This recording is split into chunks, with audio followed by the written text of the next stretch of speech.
Hey, what's up guys, Rev here. So it looks like we're reaching the next level. The slippery slope has fully sloped. Now for many years on this channel and many channels like mine, we've been pointing out the fact that a lot of people on social media have been pushing to censor things like fan service and anime. And we always claimed that it wouldn't stop with that sort of thing and it would keep extending into other things that people want to ban and morally condemn. Well, we started with things like fan service and now we've reached the next step, and that is the push to ban and morally condemn violence in video games. Yes, we have reached that stage once again. We have a new generation of people on places like Twitter that are putting 90s soccer moms to shame. So it all began with this news right here. Rockstar Games a few days ago announcing that they're finally going to make a new Grand Theft Auto. And you can see how culturally relevant this all is, because this tweet has 1.5 million likes and 170 million views. This is a big set of news right here. And here was a tweet discussing some of the intended developments in GTA 6. So this tweet captioned, "One of the GTA 5 downsides is the lack of enterable buildings. I hope GTA 6 will have plenty of interiors to explore. It adds so much more depth to the world." And this tweet, much like the last one, very talked about with almost 70 million views. Now, a lot of the conversation would involve talks about violence in video games, because this clip that they played involves a player shooting up the inside of a hospital in the game. And we see tweets like this saying, "Honestly, in today's social climate, I hope we aren't able to shoot up buildings in GTA." Which is a very concerning statement, because is this user trying to say that it'd be too morally troubling and too scarring for people to see this sort of violence in video games? Or are they implying that someone would see this sort of content and then replicate it in real life? Here's another tweet made by a game developer responding to the initial thread saying, "This video makes me sick," where a user replies, "It's an effing video game," where the developer says, "So?" And the user replies, "The guy is exercising the ability of what the game can do. You're a game developer. You should know this. If one man has the power to do such things in a video game, then what's stopping him from doing that?" Where the developer would respond saying, "I think they should be watched. Just because you can doesn't mean you should. Like, would you take a plane and fly it into the buildings just because it's a game? Or the simple fact that you are a dick?" So they're basically saying that you should be on a watch list or something equivalent if you're committing violent acts in a video game. A video game called Grand Theft Auto, by the way, because imagine my shock when there's crimes being committed in a game that is quite literally named after a crime. Here is really kind of the main focus we're going to have for a couple minutes here. So a YouTuber named G-Man would reply to a user saying that they did these sorts of things in the Grand Theft Auto franchise, saying this dude should be on an effing watch list. Yes, ladies and gentlemen, fans of this channel or anime fans, does this sort of comment sound familiar, where consuming fictional content is met with people saying you should be on a watch list with no proof that there's any sort of a connection to real life crimes? Does that sound familiar? Well, it's now been extended to violence in video games, much like it was in the early 90s and 2000s. And the problem with G-Man is, well, you've been engaging and consuming this content for decades at this point. This man has done reviews for games like Postal. He has actively consumed the Postal franchise, which, if you're not familiar, that series involves a whole lot of violence committed upon civilians. That's like the heartbeat of that franchise. And going further, someone would say, like you've never done that in a video game before. I never expected you to clutch your handbag regarding violence in a 15-year-old GTA game. And G-Man would respond in a now deleted tweet saying, "Against the cops, yeah. I didn't go around murdering the pedestrians." Brother. Yeah, you can see, like, there's no response needed. You can see the ratio that existed before this was finally deleted. This guy has to have a humiliation fetish at this point, because I don't even see the the Twitter blue logo. Like, this guy's not even making a few pennies in ad revenue from engagement bait. This guy genuinely is dying on this hill and getting made fun of. Like, this is next level.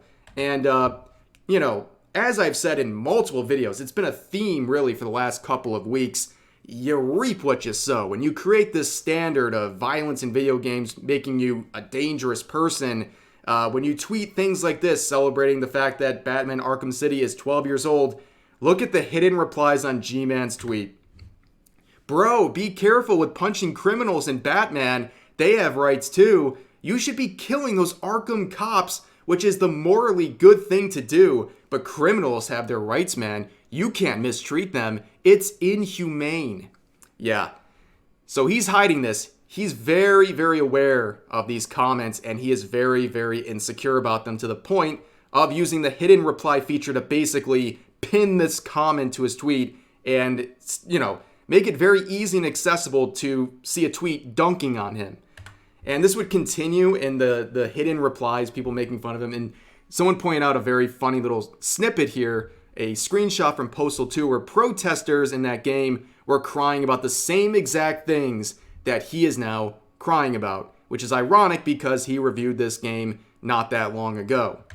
But continuing on, a lot of people are starting to point out things like this. 2023 is a very wild year where morals and standards are so inconsistent, it's actually unbelievable. So earlier this year when Baldur's Gate 3 came out, where there was an actual optional route to have sex with a bear in the game, people were saying, wow, why is that getting praised? And then why are things like a little bit of anime titty getting condemned and censored and banned across basically the entire internet?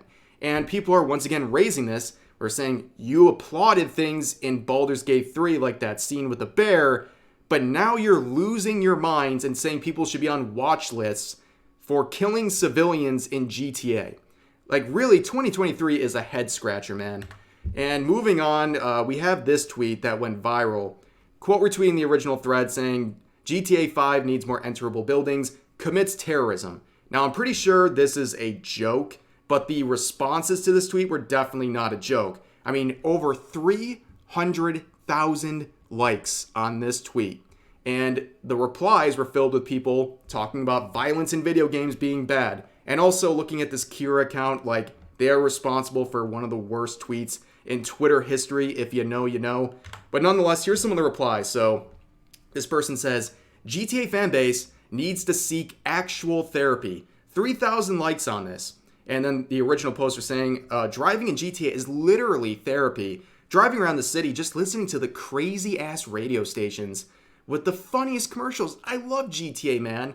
So it's weird how these people are trying to like LARP as innocent civilians in GTA and then acting like shocked with a soy face when people are committing crimes in a game that is literally designed for people to commit crimes. It's so confusing, but my point that I made in my quote retweet or my tweet sharing a screenshot of that is that over 300,000 people celebrating tweets like this should be eye-opening to the current state we're in. And the idea that people thought really, the crying and the moral outrage over things like anime fan service and stuff like that, did you really think it was going to end there? This is what everyone's been saying. It's going to keep going until everything is problematic and everything is being censored. But moving on, here's another quote saying, there's a level of obscuring that the graphics on the PlayStation 2 and 3 accomplished to turn a scene like this into something more cartoonish and simple. But on PS5, with more advanced AI and animations, more realistic blood and gore, that's just a photorealistic shooter sim. People advocating concern about this with moral panic in the 90s and early 2000s are missing the context of how mass shootings have become commonplace in our culture since then and how much additional fidelity the violence is given. So basically, unfortunately, this user is not aware that gun-related violence has been a thing ever since any GTA game has ever been created. And of course, they would scramble and have a very hard time finding any studies to support this link between violence in video games and violence in real life. But this idea that if graphics are too good, now all of a sudden it's a problem. Listen, if you see a video game and violence in video games and you want to replicate it in real life, that is because you're mentally ill. That has nothing to do with the average consumer of a video game. They're not being, warped in their mind to think these things are okay. It's people who already have mental problems that are seeing certain themes in video games and then want to replicate it in real life. That's not the average consumer, and we shouldn't tailor these things to people who have mental problems. But moving on, this person says, with 21,000 likes, by the way, no study has ever been born out of it, and I'm always against censorship, but to be honest, it is pretty easy to see why there was a moral panic about this specific game.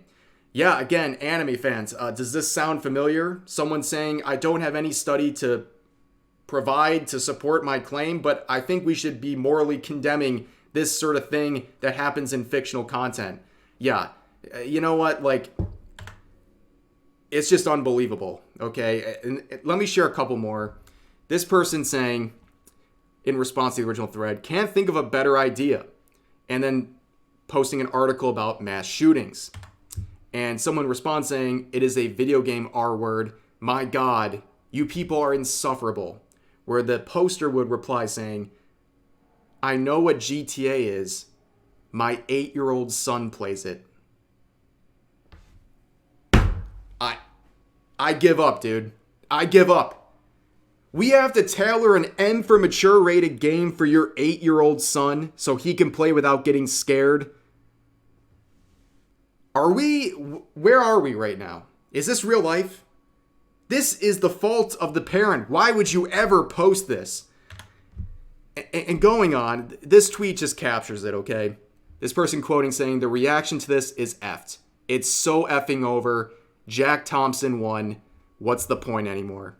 That's pretty much the best way to sum up this entire situation. Now, for those who don't know, this is Jack Thompson. He's an American attorney who was the face of the push to ban and morally condemn violent video games and other media like GTA. He did this in the early 2000s. He was the poster child of pushing the narrative that violence in video games and other media ends up leading to violence in real life. He found real cases of people who were committing violent acts in real life and tried to blame it on GTA. This guy is actually winning right now. He has waited. Apparently it took a while, about 2 decades, for a new generation of young people to completely rot their brains to the point where they think that violence in video games leads to violence in real life. And they have quite literally gone backwards. We have progressed backwards, ladies and gentlemen. It's the 90s and early 2000s moral panic once again. And this time it's being not pushed by soccer moms and Karens. It's being pushed largely by a younger generation. And that's pretty scary. But that's going to do it for this video. I know there's a lot going on here. So please feel free to share all of your thoughts about today's topics in the comments section down below. Hope you guys enjoyed the video. And I'll see you next time.